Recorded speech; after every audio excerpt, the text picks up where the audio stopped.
Alors j'ai essayé de garder un petit peu de moi aussi de spontanéité dans mes questions. Vous m'aviez dit que vous ne les vouliez pas à l'avance, donc j'ai respecté ça.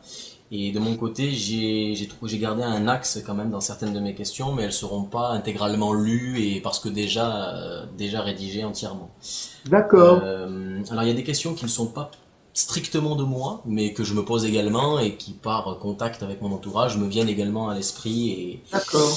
et voilà. Donc la première qui est la plus rédigée de toutes et qui vient surtout de moi, c'est de dire que donc vous expliquez que à juste titre que le capitalisme c'est en quelque sorte une camisole complètement totalitaire qui par le biais de la représentation marchande qu'est le fétichisme de la marchandise a complètement colonisé notre imaginaire et a effacé notre mémoire et nous divise en nous-mêmes avec les autres éléments du tout, donc les autres éléments du vrai, D'accord. et nous amène, je dirais, à être des faussetés permanentes en mouvement.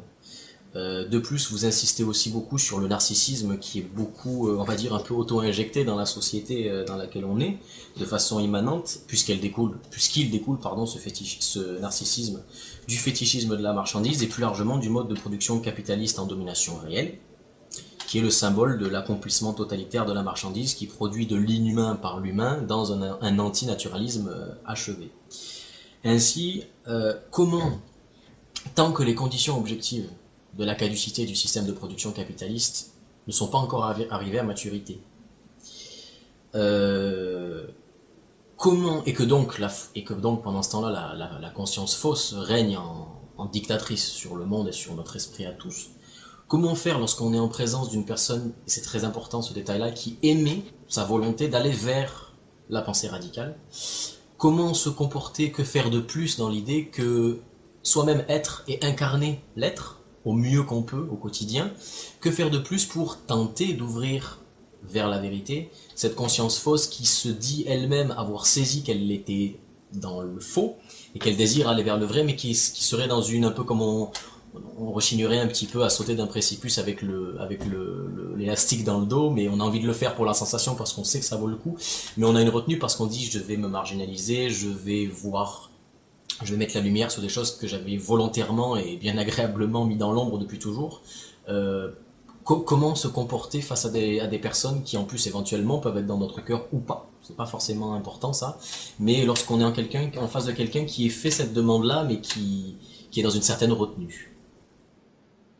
Donc là, vous m'avez posé une question, mais qui, par jaillissement successif, pose des dizaines et des dizaines de questions, qui elles-mêmes, en jaillissement successif, posent des dizaines et des dizaines de questions. Donc, on pourrait partir 48 heures.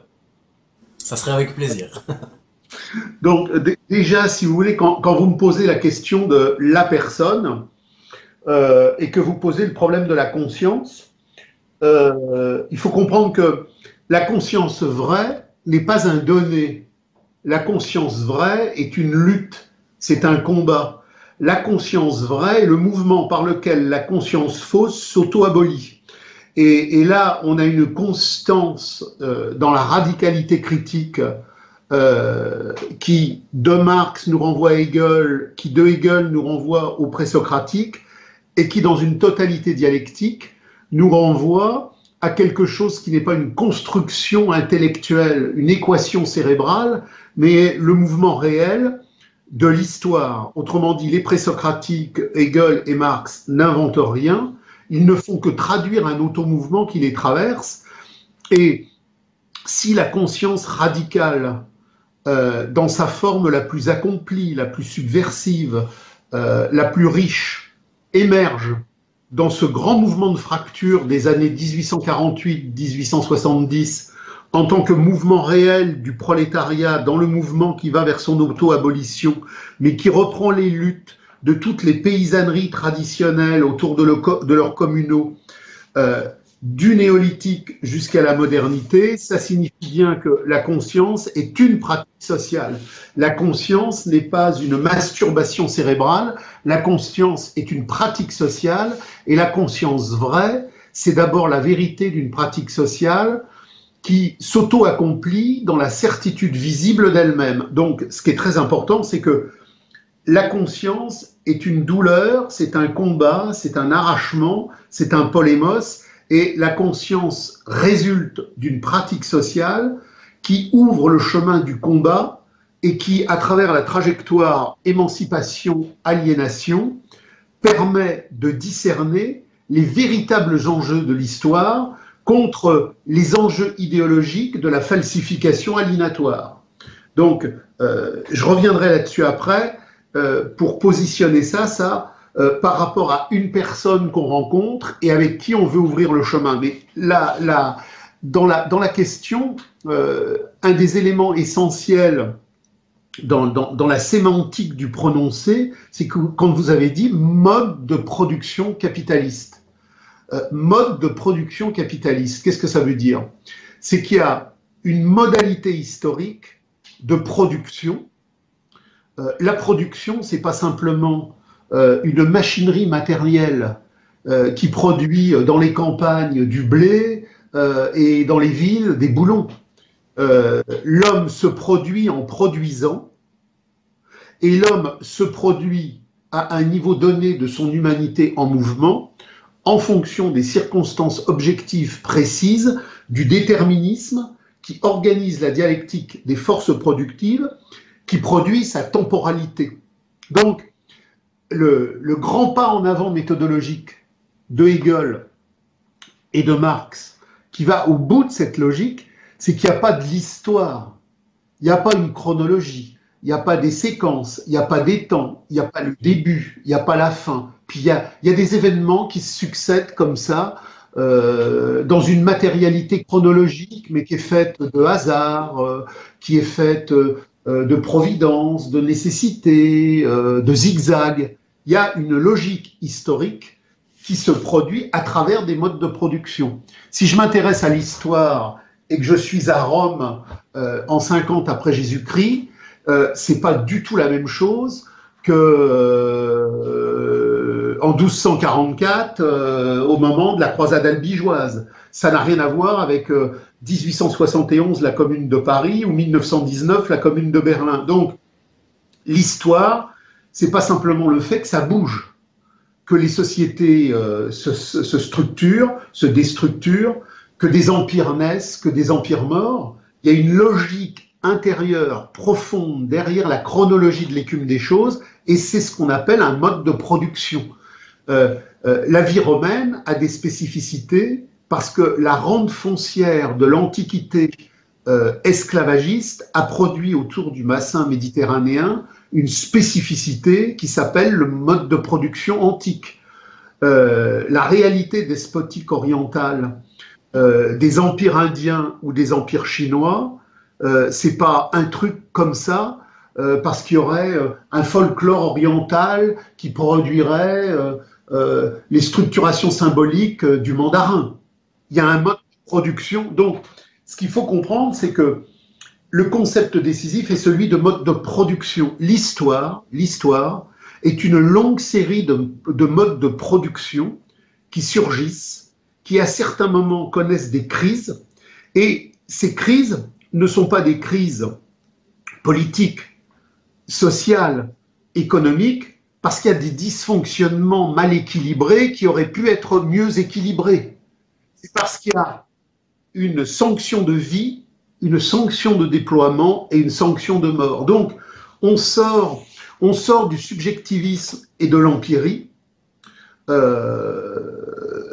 à travers Hegel et à travers Marx, qui retrouvent la richesse radicale des présocratiques. On sort de l'histoire hasardeuse, bizarroïde, c'est parce qu'il y a une sanction de vie, une sanction de déploiement et une sanction de mort. Donc, on sort du subjectivisme et de l'empirie à travers Hegel et à travers Marx, qui retrouvent la richesse radicale des présocratiques. On sort de l'histoire hasardeuse, bizarroïde, et on comprend la logique implacable de ce qui est, de ce qui devient, de ce qui est vivant et de ce qui va mourir. Donc, nous vivons dans un mode de production qui s'appelle le mode de production capitaliste, qui est une unité organique. c'est l'unité qui fait le sens, c'est le sens qui fait l'unité. Et tous les modes de production ont une naissance et ont une mort. Et cette logique qui est implacable fait que seul celui qui creuse le concept de la radicalité organique, du développement dialectique des forces productives, peut comprendre ce qui se passe. Dans La raison dans l'histoire, qui est une simplification de la philosophie de l'histoire, Hegel nous dit il y a 3 types d'histoire. Il y a l'histoire originale, c'est le type qui raconte ce qu'il a vécu. Il y a l'histoire réfléchie, c'est l'histoire analyse, argument, creusement, avec décalage. On raconte une longue chronologie.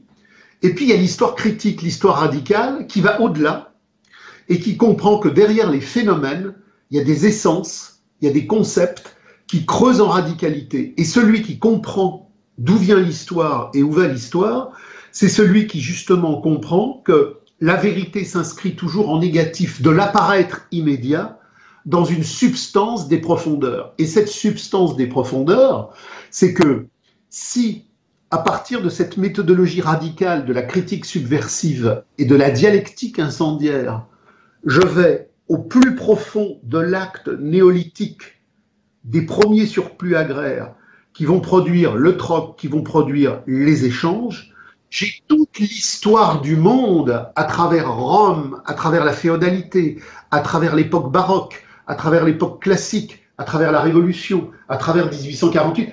Tout se tient dans une parfaite logique. Et ceux qui croient au hasard, ceux qui croient à l'événement par lequel ce seraient les hommes qui font l'histoire, sont précisément des gens qui sont dans un rapport idéologique qui leur fait incapacité d'accéder au déterminisme de l'histoire. Le hasard, c'est le nom que les ignorants de la fausse conscience ont donné à une réalité qu'ils ne saisissent pas dans sa logique historique. Donc, si vous voulez, tout ça, c'est le mode de production, et tout ça, c'est cette implacable réalité qui fait que les hommes font l'histoire, mais sans savoir où ils vont, et qu'ils sont déterminés par les conditions historiques de transmission du rapport social dans lequel ils sont nés, et que tant que nous n'irons pas au bout du capital, qui est l'histoire de la conscience fausse aliénatoire se renversant, nous ne pourrons jamais accéder à la conscience vraie de l'universalité critique. Donc, c'est au moment où le capital, comme universelle conscience fausse, va se renverser, que la conscience du vrai va pouvoir surgir. Donc, vous n'avez pas la conscience du vrai, je n'ai pas la conscience du vrai, et personne ne peut avoir la conscience du vrai, puisque la conscience du vrai matériellement incarnée comme totalité, c'est le moment où la conscience historique universelle de l'abolition de l'aliénation peut enfin surgir. Mais vous, comme moi,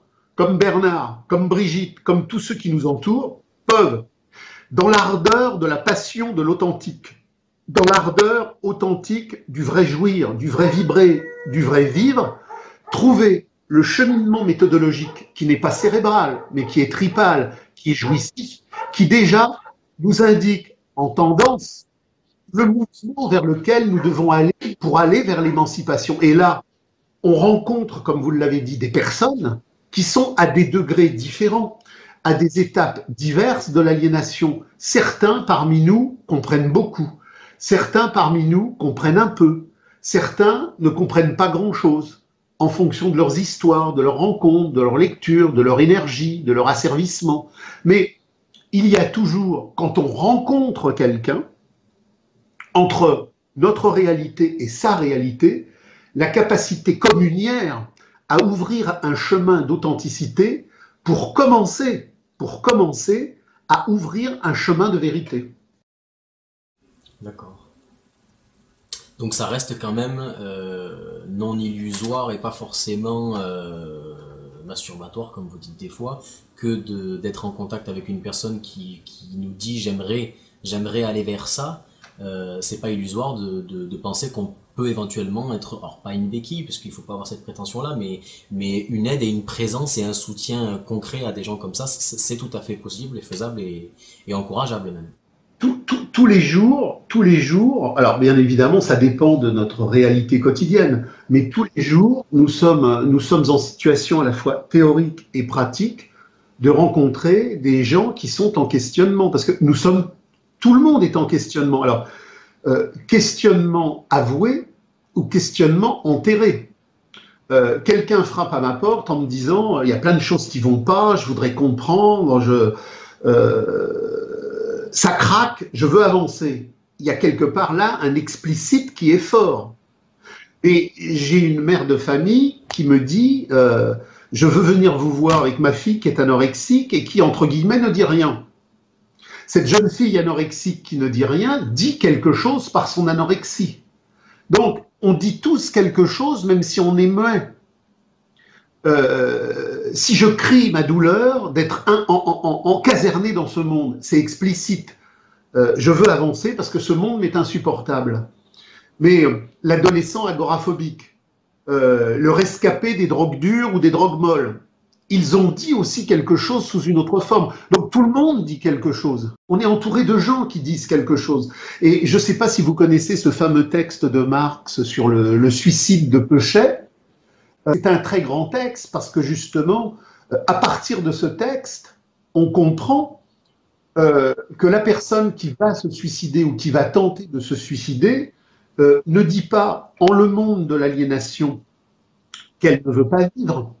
Elle crie au contraire qu'elle veut vivre la vraie vie et qu'elle ne peut pas. Donc, ce texte de Marx sur le suicide, qui est très très riche, qui est très très dense, qui est très profond, il nous montre que finalement, même les formes qui apparaissent être les plus proches du mortifère sont finalement, au-delà de l'apparence de ce mortifère, des formes de volupté, de puissance et de radicalité. Donc, grâce à Hegel, grâce à Marx, en comprenant ce que les groupes radicaux, ouvriers et paysans, à travers tous ces siècles, nous ont légué comme patrimoine d'interrogation et d'insurrection, on comprend que l'homme d'intelligence, c'est celui qui va au-delà des lieux communs. Je dis souvent aux gens, la philosophie, dans sa forme radicale socratique, ne serait pas née si ce que tout le monde a l'impression qu'il existe, ou ce que tout le monde voit, était ce qui est la seule façon de voir, de parler ou d'entendre.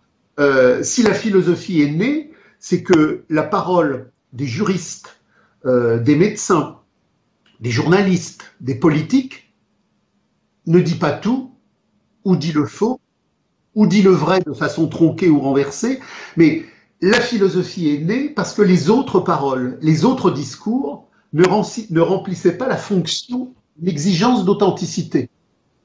La philosophie est née pour dire à tous ceux qui déjà parlaient que leurs paroles n'avaient pas atteint le but de la vérité objective. Donc, ce grand mouvement radical qui, des présocratiques à Marx, en passant par Hegel, en tant que reflet de ce mouvement de réappropriation de l'humain par lui-même, nous dit qu'il y a plusieurs types de langage. On peut parler les lieux communs, on peut parler la surface, on peut parler l'exigence, on peut parler le creuset, on peut parler le petit creuset, on peut parler le grand creuset. Donc, quand je parle à quelqu'un, je peux lui dire des trucs qui ne vont nulle part, mais je peux aussi lui dire des trucs qui vont à l'essentiel. Donc ma rencontre à l'autre est décisive en fonction de ce que l'autre veut entendre et en fonction de ce que moi, en authenticité, en bienveillance et en profondeur, je veux lui dire.